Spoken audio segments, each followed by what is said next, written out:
का मतलब होता है जो ईश्वर पर श्रद्धा नहीं रखता। काफिर की डेफिनेशन क्या है? उनमें से अलग अलग फिरके हैं ये सब, लेकिन मैं तो ये मानता हूँ कि फिरकों में नहीं बंटना चाहिए। ये सुन्नी क्या है? शिया सुन्नी ये अलग अलग फिरके हैं।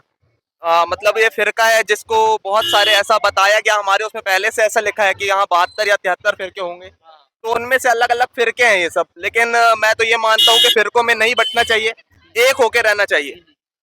अच्छा, काफिर की डेफिनेशन क्या है?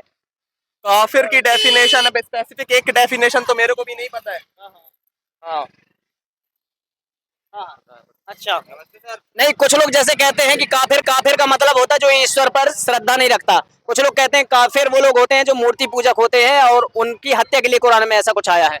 नहीं उनकी, अब ये तो देखिए, अब इतना डेप्थ में तो आप, मैंने भी नहीं पढ़ा है और आपने भी नहीं पढ़ा है। जो पढ़ा है तो मतलब इतना याद नहीं रहेगा। नहीं, मैंने अधिकांशतः कुरान भी पढ़ी है और से बाइबल भी पढ़ी है। हाँ जी, बाइबल में कैसा, बाइबल में भी हाँ आया होगा, बाइबल में ये तो मेरे को नहीं, ये तो देखो किसी को नहीं पता। हाँ यही बात है कि मेरे को किसी का कुछ पता नहीं, क्योंकि मैंने बाइबल तो नहीं पढ़ी है और मेरे को कुरान के बारे में पूरा तो नहीं पता, क्योंकि बहुत बड़ा है कुरान, उसके बारे में याद बहुत सारी चीजें मेरे को पता है, लेकिन बहुत सारी चीजें याद नहीं रहती है ना। अच्छा, कुरान मैं तो इस्लाम को तो ज्यादा वो जस्टिफाई नहीं करता, लेकिन मुझे इस्लाम में एक बात अच्छी लगती है कि हिंदू तो हैं बहुत सारे देश में, लेकिन जितने भी वृद्ध है आश्रम है वो हिंदुओं के नाम पे खुले हैं। मुस्लिमों में मुझे नहीं लगता कि एक भी ऐसा वृद्ध आश्रम है।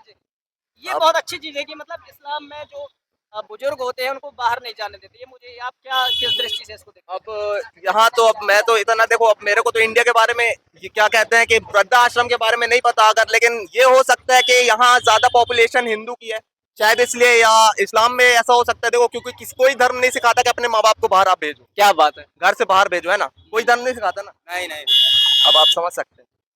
अच्छा, इस्लाम में जो मुसलमान है तो मुसलमान कहते किसको, कैसे पता चले कि कोई मुसलमान है? क्या टोपी रखने से पता चलेगा कि मुसलमान है कि कुछ इसकी विशेषताएं होनी चाहिए? इसका जवाब हम दे नहीं देंगे, विवाद हो जाएगा। नहीं, विवाद की बात क्या है? जैसे मान लीजिए मैं हिंदू हूँ, चोटी रखने से अगर मैं हिंदू होता तो ये तो कोई भी चोटी रख सकता है। हाँ ये बात तो है, लेकिन मतलब आप व्यूवर्स को क्या कहना चाहेंगे, कटनी की पब्लिक को जो हिंदू मुस्लिम विवाद में, अंतिम अपना ओपिनियन? ये सब छोड़ो, ये सब चीजें मुस्लिम भाई भाई हैं, ये सब करके कोई फायदा नहीं कुछ है। कहते हैं कि मुसलमान आपसी में भाई है, बाकी हिंदू उनके लिए चारा है। तो आप देख सकते हैं साथ में। क्या बात है। बोल रहे हैं। अच्छा, लब जिहाद सुना है आपने? हाँ जी। क्या है लब जिहाद आपके पास? अब जिहाद की डेफिनेशन तो, ये चीज़ तो पता नहीं होगी जिहाद की डेफिनेशन है कि, अगर मैं जिहाद की असली डेफिनेशन आपको बताऊं तो जिहाद की डेफिनेशन, लव और जिहाद ये दो अलग अलग वर्ड हो जाते हैं मेरे हिसाब से। लेकिन जहां तक मैंने देखा है तो लव को प्यार कहा जाता है ना, और जिहाद तो, जिहाद अलग चीज़ हो जाती है। जिहाद ये होता है कि मुआशरे में फैली, ये दो तरीके के जिहाद होते हैं। कुछ मुस्लिम ये कहते हैं, मैंने देखा है, कुछ ये कहते हैं, कुछ मुस्लिम मौलवी ये कहते हैं कि जो हमारे अंदर दुर्गुण होते हैं उनके विरुद्ध लड़ना। जी, अपनी नफ्स का जिहाद करना, मतलब अपने अंदर जो कमियां हैं, जो बुरी चीजें हैं, उनके खिलाफ जद्दोजहद करना। जिहाद का मतलब होता है जद्दोजहद करना, संघर्ष करना। हाँ जी। लेकिन कुछ हिंदू नेता नहीं कहा जाएगा, जो राजनेता हैं या वोट की दृष्टि से, वो तो ये कहते हैं कि जिहाद का मतलब ये होता है कि इस्लाम को फैलाओ चाहे जो करना पड़े। देखो, जो वोट की दृष्टि, जो धर्म की राजनीति करता है, अब उसके लिए तो सब फिर और कोई भी वर्ड जोड़ देगा वो, तो अब इसके बारे में तो मैं, अब्दुल कलाम को मानते हैं, है ना? मानेंगे।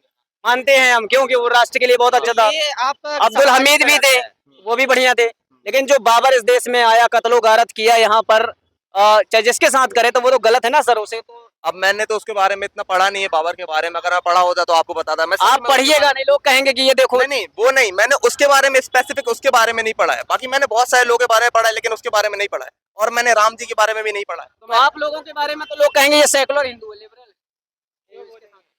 क्यों बोलेंगे? इसीलिए बोलेंगे ये सब चीज। देखो भाई साहब, देखो मैं भाई, भी धर्म तो कहते हैं सिद्धांतों को। आपका क्वेश्चन ही गलत है कि आप अंक दीजिए। अभी मैं अंक से क्या? आपको यहाँ, आपको मैं ऐसे दिखा दूंगा, मेरे साथ एक क्रिश्चियन भी रहता है और मेरे साथ एक पंजाबी भी रहता है, और मैं आपको सबको साथ में लाके दिखा दूंगा। नहीं वो तो ठीक है। मुझे आप जरूर एक बार भी मदरसे क्वेश्चन में पूछ जा सकते हो ना। बात कीजिएगा, नंबर मेरा ले लीजिएगा आप। हाँ। तो दोस्तों यहाँ पर देखो, मैं भी ये चीज मानता हूँ कि जो गलत करे तो उसे दंड देना चाहिए, चाहे हिंदू करे चाहे मुसलमान।